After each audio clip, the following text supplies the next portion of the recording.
What a match. Match 10 was here at Dubai International Stadium for the DP World ILT20, where the world plays. It was the Giants taking on the Warriors, and didn't the Giants have a great game yet again? And it's there now 3 from 4. And there were some sensational players on board. Rahmanullah Gurbaz was one of them. 50 from 36 from him today. James Vince, the skipper from today, 35, and they had a 78-run partnership. Those two were sensational together to watch. Power, class, absolute excitement galore. Well done to the Giants. Let's take a look at the summary, shall we? So it was the Warriors that had a bat first. They posted a 157 score, but the Giants came through with 158 and won the game. Gurbaz and Vince at the top, 78-run partnership for them, and it was just a sensational win from them. So let's take a look at the leaderboard. This means the Giants are still in second place, not far behind the Vipers, but Sharjah Warriors are right down the bottom with yet to win another game.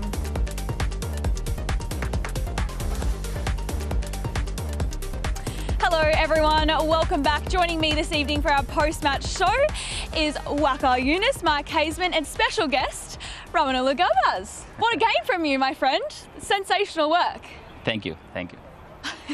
Boys, how would you unpack his game? Yeah, I thought it was an interesting game. It was a game, obviously, that Sharjah had to play well, the Warriors, and I didn't think there was enough runs on the board. They got 20 runs off over number 19. I didn't think that was quite enough.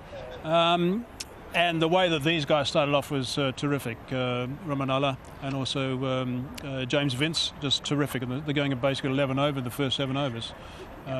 So it was just outstanding work at the top. And I think by the time that was done, the hard work was done, because they knew the spinners were going to come into play and they're going to pull it back, but they were always going to be ahead of the game, as far as I could see it. Waqar, how important was that partnership between Gurbaz and Vince today?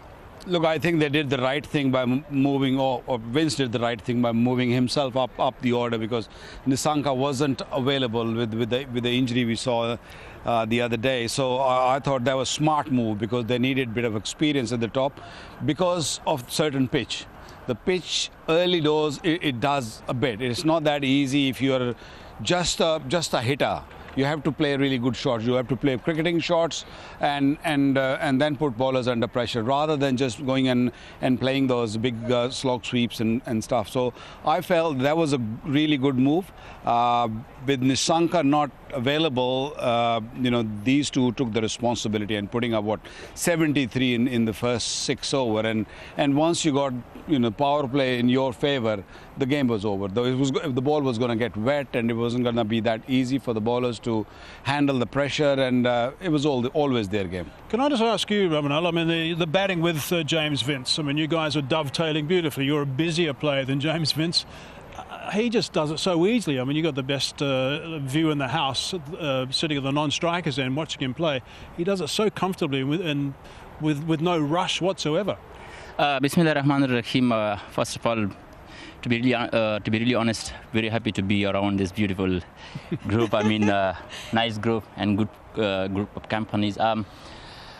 I'll just say I was struggling a little bit with my start from the last 3 games, the way I wanted to play, and I was not able to open the innings with the same intent. But yesterday I organized my practice session only for myself, and went to the practice. I was just thinking about myself to just as much as I can to stay calm and relax and hit the ball, to be just a little bit relaxed in the crease. We know that Patum is not playing, and then, to be really honest, he's in very good form actually. Yep. And we discussed that it's a big mess for us, but when I discussed with him, I said, today gonna make a big score for you. I'm gonna dedicate it to you as well, and yeah, grateful for that also. And with Wednesday, it was a good partnership actually. He's very calm and he don't talk a lot. I like to be busy in the crease, talk a little bit with the batter and between the wicket running a little bit. But yeah, he's a little bit struggling with his hip, and yeah. But yeah, very grateful the way we start and win the match as well. you like batting with Nissanka or would you prefer Vince? Because Good question. because Nissanka is very much similar to you, the way you play. You know, big hitter, pick up shots and all of that. Good question, sir, actually, because for me, it's always, I also try to attack, and Nishanka is always try to attack the bowlers. But for me, I think both of them are same, because Vince was also doing well today. You know, he just went from very first over. For me, I like to bat with both of them, whoever bat with me. I just like to bat as much as I can to give a good start to my team. And Patum, yeah, I didn't bat well with him for the last two games, but hopefully for the next game, if he come in, we have the same start. Okay. And the plan was very much to take advantage of the new ball at the start of the inning, so that if the spinners got involved on that track, which was turning as you guys saw, that that wasn't going to cause too many problems. That was the case, that we go a little bit harder in the power play. Once we start well, and then main Wednesday just start talk conversation as much as we can take advantage from the first 6 hours from their fast bowler. That will be better, because we knew that it's going to be hard a little bit for the spinner when the spinner come in. It's not easy to hit straight away. That was the conversation going on between us. Yeah, I think spinner was not easy to hit today, because we had a lot of support for the spinner there. But I can still say that we were a little bit more negative, and we can be a little bit more positive against the spinner, because it wasn't that much difficult to as much as they gave us the difficult time. I think for the next match we need to learn something from here as well, because it doesn't mean that we win and we didn't make a mistake. Still we make mistakes, and we need to come stronger for the next game if we again face the situation like this and go. You think when you played that shot with Erasmus new at the crease, you guys felt it in the dugout, where you guys felt that, okay, now we might be in a little bit of trouble? I felt, actually, because I knew the wicket was not easy, but to be really honest, the ball was there to hit. Yeah. I think I need to think a little bit more. I think if I still keep a little bit low, low, and the ball was there to hit, but still Raza was bowling well. I should give him that ball also respect and take a single hit from the other side. But you know, we all did mistake, and you know, hopefully I didn't repeat the same mistake for the next game. Good. Hazy, what did you like about Gurbaz's innings today? I always liked the way that I like the way actually you took a little bit more time today. I was interested to hear you said you took a session by yourself yesterday, a net session by yourself yesterday. I like the way you took more time today. I mean, there are times, and that's why you obviously did it, because perhaps you were a little bit concerned you have been a bit too aggressive initially when you started batting so far in this season. But a little more time today, and you started hitting the ball beautifully, and you got a quick fire 50, which is really important. But I think you just gave yourself a little bit more time. And I've always said, and I've said this a couple of times in the com box, you've always got more time to catch up later, because you're such a good player and such an aggressive player. You can do that. So, was that what you specifically was thinking about yesterday when you took that extra session? Yeah, actually, you know, the good point is, I think I can say to myself I'm very lucky, because always available, able to talk with the legend peoples when I'm in trouble, when I'm struggling with something, and then I'm the guy I always ask that how can I come back to my zone. Like, you know, I spoke to some few guys. I don't want to mention the names because because Go on, they're tell us. Come on, tell us. No, I called with Virat. Actually, you know, I just want to mention, because I called with him. I said, like, I'm just struggling with how to start, you know, the innings, and he just told me that, you know, Gurbaz, you're naturally, aggressive to start, but just try to believe in your skills, believe in your good cricket shot as well. Just don't be panic. And I think that was very good point. And then I went to net session. I just try to focus on where is the ball. I just hit it there, not to make for myself. Yeah. And I think I want to say thanks from him also, because he always gave me time to discuss with him. Yeah, so I think that's always nice to be to discuss with the good people. Great, yeah. so you can pick up the phone and have a chat to him. Exactly. I mean, lucky you. Yeah, I'm very lucky. Yeah, very lucky. So nice to have advice from so many legends at the tips of your fingers too. I mean, you get to play all around the world, not just here in Dubai, but you know, you meet so many amazing people.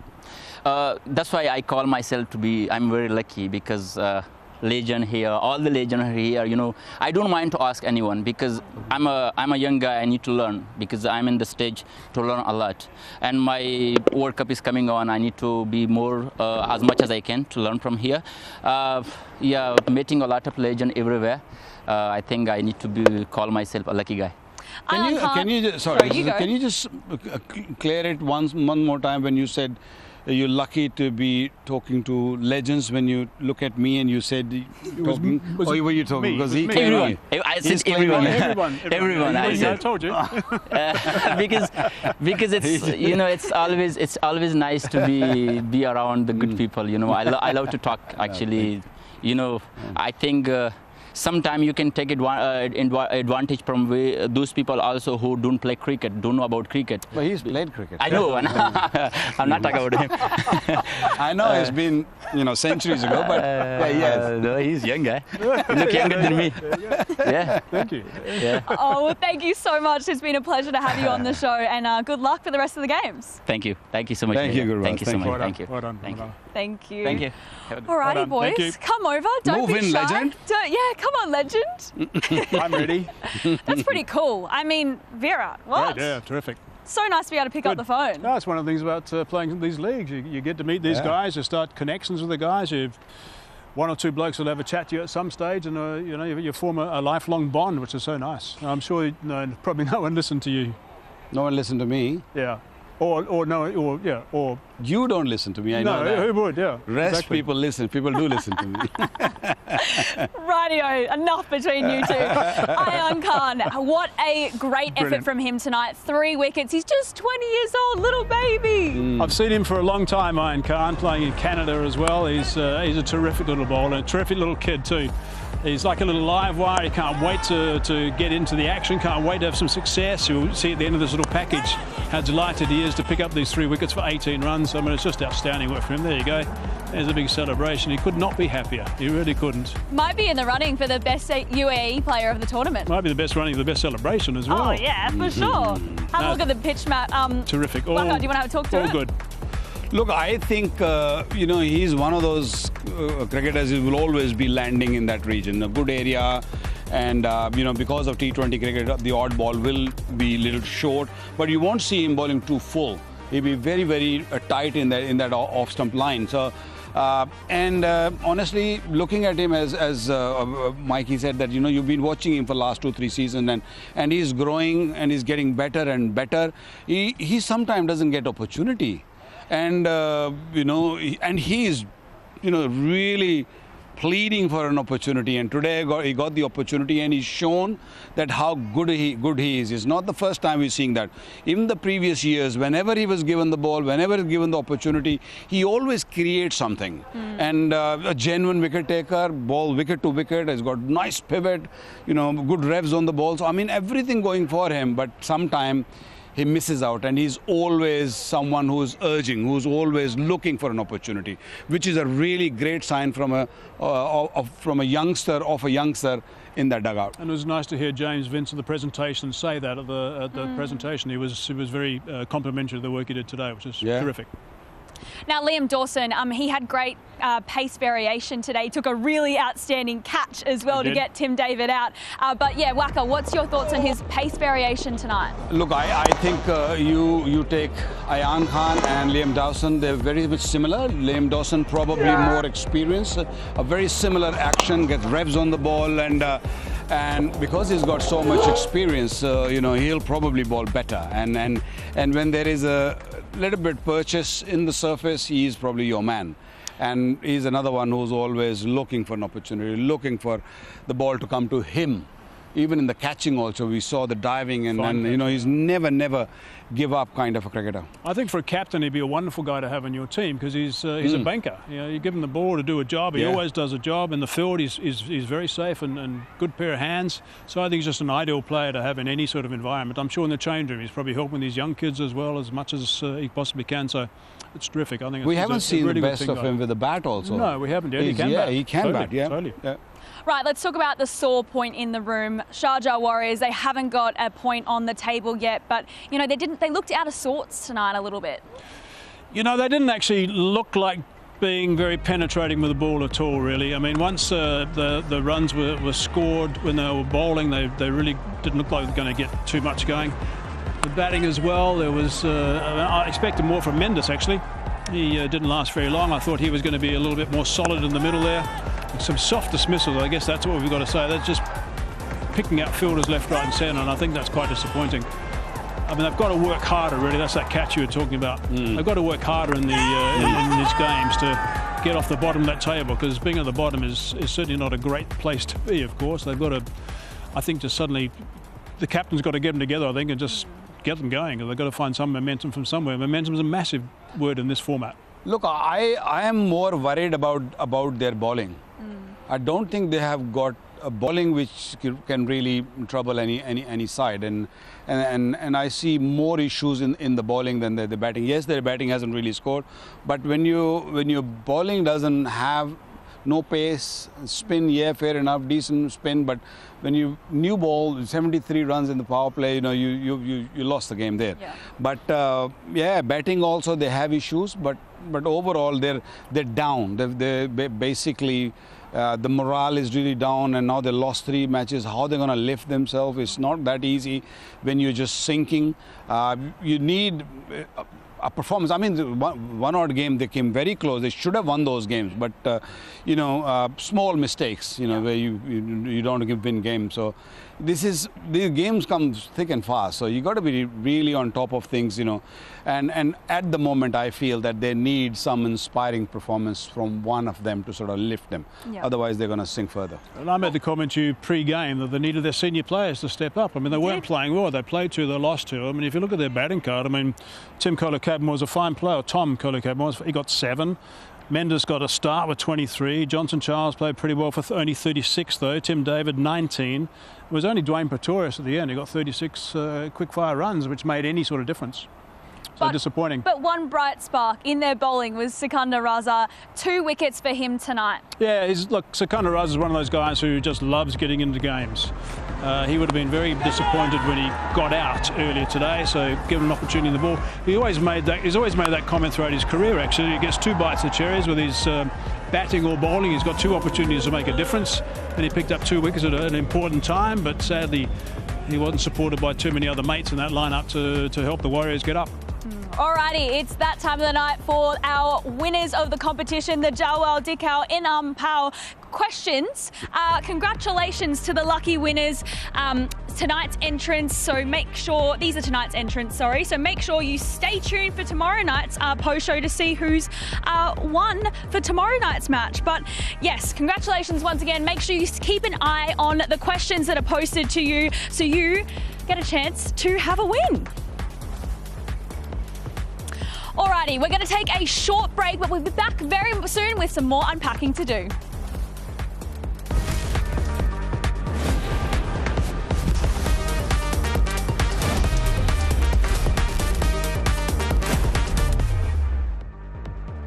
Well, after match 10 of DP World ILT20, this is the standings of all the side after tonight. Golf Giants are still in second spot, but Sharjah Warriors are also still right down the bottom. There is so much to play for tomorrow night, however.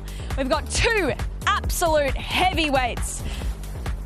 We cannot wait to see all the action of match number 11 being taken on in Abu Dhabi tomorrow night. It's the My Emirates taking on the Night Riders. It's going to be a Caribbean flair fest. Just absolute icons galore. We cannot wait to see what they have in store for all of us. Right, boys. Now, they're both sort of in the same position. They've lost the same amount of games, won the same amount of games, although I want to mention that My Emirates, they lost a very close game the other night. Yeah, they did, and it was last night, in fact. And what surprised a lot of us last night was the fact that the pitch was not ideal for hitting sixes, and both these teams rely on that. So that's going to be something that might just hamper them a little bit, because they are 2 very good lineups. We know that. This was the end of things yesterday. And it went through to the keeper in the end, and he, Aravind, then threw the stumps down, which was a magnificent finish. They were scrambling through to victory there and ran him out. So that was the finish, and it was just quite extraordinary. Rashid batted beautifully in that last over, got a couple of boundaries, which got them right back in the game, and that run out just sealed it. So it was so tight. But I think I'm right in saying that about 80% through the game, I checked to see the sixes that were hit. It was only like 4 sixes hit. the guys really struggled. They had my Emirates team had 4 players caught on the fence trying to hit sixes. So the pitch might be something they need to look at. But normally the track there is very good. It was for some reason last night it was hard to hit sixes with. How good's a nail biter though? Yeah, we've seen a couple now, isn't it? We saw the other day here with the super over and then of course yesterday. So we are going to see more because this tournament is going to get really intense when we move forward. Still plenty of cricket to be played, but yeah, once you gone into 3-4 games, you got to be a little watchful. Not only winning, losing, but you also got to watch out the net run rate. You know, so I think as you mentioned, they're 2 heavyweights. They're going to really come hard at each other. And position number 3, 4, and 5, they're all playing for to jump onto the 3rd position. So there's plenty to play for. I feel they're going to be really a quality game. Absolutely. I mean, Knight Riders, what do you think that they've really been doing wrong in the way that they've been playing since game 1? In Sharjah, they just didn't. The spinners actually took care of them. The spinners are the guys that bowled them out. That was what happened in one particular game that I remember in Sharjah, and that wasn't an ideal scenario. I mean, they were full of some power hitters. The Russells, Romario Shepherd he's on the My Emirates. Russell was certainly there, but yeah, the spinners did most of the damage when they lost a game in Sharjah. I remember that they were expected to win, but suddenly spinners got involved. If you were to predict tomorrow's game, I'm not going to predict now. Why? I've got a day off tomorrow, so I don't want to predict, and I don't want to get into that. I want to play golf. I want to kick back, relax, enjoy my day off. Stop talking to me. I back Knight Riders to sort of win this tournament. Oh, so really? I have, overall in my heart and in my mind or whatever. So it means them. Okay. You mean them? Okay. Yeah. If you say You? so. I'm going for my Emirates tomorrow. There we go. My Emirates taking on the Knight Riders. We cannot wait to see them in action in Abu Dhabi tomorrow night.